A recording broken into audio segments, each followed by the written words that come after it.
చూసారు కదండి, మనకి గారెల పిండి కూడా చక్కగా పర్ఫెక్ట్ గా అయితే వచ్చేసింది. మనం కొంచెం ఇది చేత్తో తీసుకోవాలనుకుంటే తీసేసుకోవచ్చండి. లేదంటే గనక ఇందులో కొంచెం వాటర్ వేసుకుని ఆ వాటర్ ని ఒకసారి తిప్పినట్లయితే వాటర్ వచ్చేస్తాయి కదా, మనం దాంట్లో కొంచెం పిండి కలుపుకొని ఇడ్లీకి గానీ లేదంటే దేనికైనా దోశలు కానీ వాడేసుకోవచ్చు. లేదు అంటే గనక చేత్తో అయినా సరే గిన్నెని క్లీన్ అయితే చేసేసుకోవచ్చు. చూసారు కదండి, గారెల పిండి అయితే మనకి పర్ఫెక్ట్ గా అయితే వచ్చేసింది. ఎంత చక్కగా వచ్చిందో చూడండి, పిండి మెత్తగా వచ్చేసింది. ఇదిగోండి గారెల పిండి.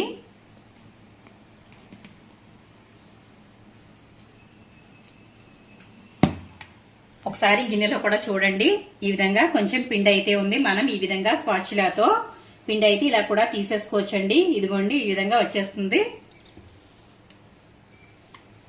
గారెల పిండి అయితే ఇలా వచ్చేస్తుంది. చక్కగా ఇలా తీసేసుకోవచ్చు ఏమైనా మిగిలితే.